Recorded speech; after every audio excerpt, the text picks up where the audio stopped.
Hey YouTube, it is League Turnover today. If you're looking for Great League teams, I did a top Great League teams video this morning, so go check that out. If you're looking for Ultra League teams, this is the video for you. And before we go to that, I want to just do a quick overview of the rankings because it's really funny. Because this morning in Great League, Registeel was also ranked #1 in Great League, and I said, you know what? I really do not like Registeel as #1 ranked in Great League. There's too many counter users. There's too many mud boys.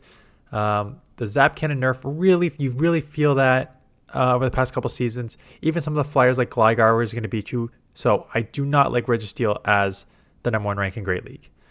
I really like the Registeel #1 ranked in Ultra League. I have a 2460 underpowered. I need to power it up 3 or 4 more levels. Underpowered Registeel that I used on my first team here. And even though I used it as a safe swap, and even though I was met with a Poliwrath answer every single time, I still always grab the shield with the 2 Zap Cannons because you live all the counters and skulls. It is still so bulky. XLs do come into play there. But yeah, it's a very strong Pokemon. Well worth the top ranking in the Ultra League. The rest of the top, pretty much, I think, accurate, right? For Alligator, ever since the Shadow Claw became super safe. And Ice Beam for your dragons and stuff. Giratina Altered has been one of the since season 1. How long has Giratina been probably since season 1? One of the best, if not the best, safe swap in this meta, just because it has so much bulk, and then that moveset of Shadow Claw, Dragon Claw, and Shadow Sneak is so strong. Poliwrath, again, once Poliwrath got Icy Wind encounter combo, very strong. Zygarde, I think I got my 5th cell today doing a route. Yeah, they're out there. I have played against them. Very bulky if you go against them, but I don't think there are as many out there. And then you have just staples that you've seen before. Cresselia has been a staple. Pidgeot, since it had its community day. It's funny because, sorry, it hasn't had a community day, but since it got the XLs and the wing attack, it became even Gus was fine, but wing attack made it even much better. Mandibuzz as an XL, and then you get into the legendaries, Virizion, Cobalion, Tapu Fini. This ranking has not really changed. Skarmory up, sure, with Steel Wing. Talonflame has always kind of been a top 30, top 40s. Incinerate buff gives it a little more. You get some random ones like Lantern in there with the XLs, but Annihilate, Jellicent, Tentacruel. These are Pokemon that have been, since XLs have dominated the Ultra League, these are Pokemon that have dominated the Ultra League. So it's not surprising that they are all there and all very strong. So we are going to start by looking at 6 teams that I used in the past, I guess, month that the Ultra League has been on. So I mentioned Registeel. So basically Pidgeot, Registeel, and I started with Regirock doing a double Regi team, and then I saved to Poliwrath as a safe swap just because it felt safer. Does make you double weak to electric though. So pick your poison, double weak to fighting and grounder, double weak to electric. You can use Annihilate if you want to. I don't have an Annihilate Ultra League yet. But if you want to use Annihilate, I think Annihilate actually fits the bill much better as your 3rd safe swap. As your 3rd, it doesn't even need to be a safe swap. Basically, you need to just cover Pidgeot's steel weakness. So that's why I put in Poliwrath, cover that steel weakness. Makes you double weak to electric. Not a ton of electric. I will go over Ampharos, which I think is very strong in this meta. So you can use Annihilate instead of the Poliwrath and Regirock. And then Registeel, like I said, Regi can be used as a safe swap. Super ball. I have got good IVs through trades 5, 15, 14, just not powered up, and it still did great. So basically, Pidgeot on the lead. Pidgeot on the lead provides you flexibility with, depending on your read of the team, depending on what the Pokemon you're against, you can kind of either go Feather Dance them multiple times and then force them out because their attack is so much lowered, or you just Brave Bird and bail it into either Registeel or Poliwrath or Annihilate, whatever you want to use as your safe swap. Speaking about a balanced team with the safe swap, Zapdos, Poliwrath, Licky. So Shadow Zapdos is an interesting one because for Alligators, Empoleons, Gallades, Poliwrath have all started showing up in the Ultra League. So Zapdos as your flyer electric, super strong. Couple things with this Pokemon. It is, to say glassy is an understatement. This thing can barely take body slams. It is so glassy. So you need bulky Pokemon on the back. And then there's a couple things like the grounds, which resist the electric. So if you get a ground steel like Steelix, you're in trouble there. So that's why I use Poliwrath as a safe swap. And then Giratina, right? Giratina is a dragon, resists the electric. So you're pretty big trouble there. So that is why I used Lickilicky, a normal typing, which resists the claws, double resist the claws with Lick and Shadow Ball to deal with Ghost, right? So really nice answer to that Giratina there in Lickilicky. You can use like, there's others not, like there's normal, there's like Greedent. Like Greedent's an answer. Double's a okay answer with payback. So there's other options. Another, I don't know if it's totally balanced, but Talonflame, Feraligatr, Ampharos. Again, double weak to electric, but you have an electric. So Ampharos, I think, is very sneaky strong in this meta. I use it as a, like Feraligatr is a safe swap on this team, but you can use Ampharos as a safe swap just as easily. Ampharos is very, very good with that Brutal Swing answer. I have used non-Shadow and Shadow, and I found Shadow way, way better because those Volt Switches and even Thunder Punch Brutal Swing from a Shadow really do add up quickly and do threaten a lot. So from that perspective, I think Ampharos is very, very strong. Plus, like I said, there's a ton of flyers and there's a ton of water in this meta, and there's Cresselia and Giratina, which take super effective from Brutal Swing. So it's a nice answer there.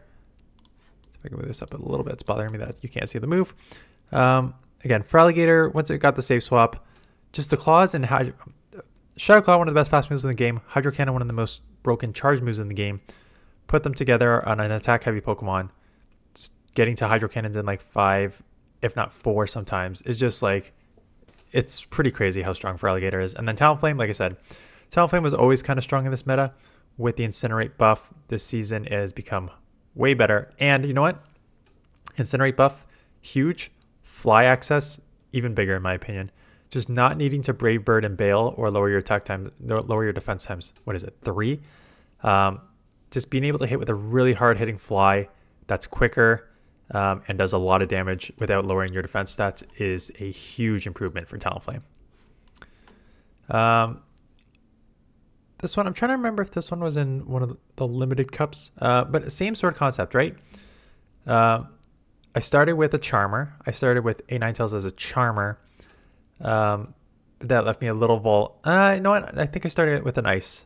I think I've actually maybe started with an Ice because then you'd be too weak to Grass in the back. Like a Grass Poison would just kill your backline. So it's probably like an Ice Ninetales. I found Ninetales kind of rough, right? Because you have like Feraligatr and Poliwrath. If you use Ice, would just resist all the moves. So I think that's why I probably changed it into Pidgeot. Again, Pidgeot's very strong. Feraligatr I went over. Shadow Machamp. Shadow Machamp doesn't care about your typings. That's kind of the go-to joke is that Shadow Machamp just, even in resisted, like counter cross chops would really add up. So if you get in a good matchup against like a Steel or something, it's just crazy how fast Shadow Machamp can like delete that. Sand/slash Tentacruel Gliscor. And this one was, I actually powered up both Gliscor and Tentacruel for this team. I think I had an Ace or a power base. I powered up 2 for sure, and Tentacruel was one of them. Kind of relying on the XL of Tentacruel and the XL of Sandslash.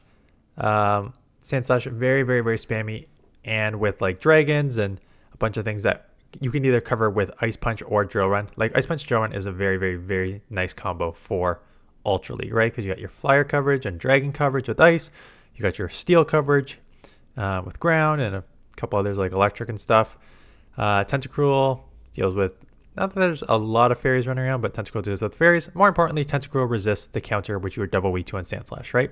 Sandslash double weak to fire, double weak to fighting. So you beat that with a poison water, which resists both.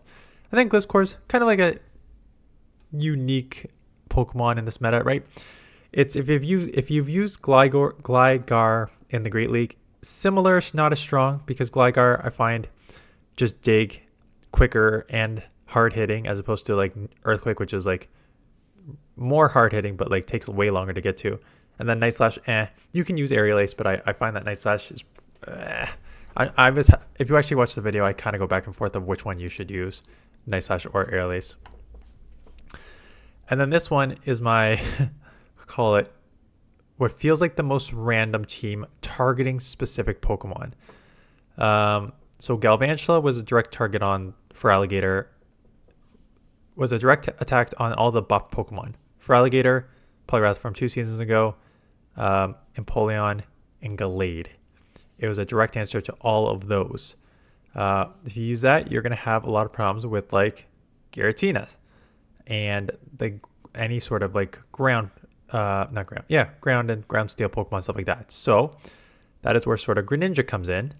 Greninja, very, very glassy, but Water Shuriken and Hydro Cannon combo is just very, very spammy and hard hitting.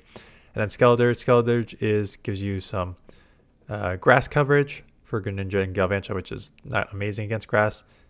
So it gives you some grass coverage, plus has the Disarming Voice Shadow Ball, which is very, very strong in general. And if you're going to be weak to fighting from Greninja, nice to have an answer and then a Ghost in the front. So those are the teams that I have used. Like I said, it is open this week, so it is your choice what you want to play. There's 3 options: Great League, Ultra League, or Master League. I was just looking through my battles. I have 2 teams from earlier in the season already, which is great. So those will go up Saturday, Sunday. I probably still will put out. I'm gonna try to build the channel back up again, because again, it's been pretty dead. Again, not anyone's fault except for Niantic and putting out absolutely terrible events and terrible leagues and everything. So I started this series looking at behind the meta, looking at meta Pokemon throughout the years of Pokemon Go, and those are not super watched, but pretty well received. So I'll probably put out a couple of those on the weekend as well and just keep those going, because I can do probably 200 Pokemon if I want. So yeah, that is it. Let me know what league you're playing and what team you're playing. And that's it. So thanks for watching. I'll see you guys in the next one.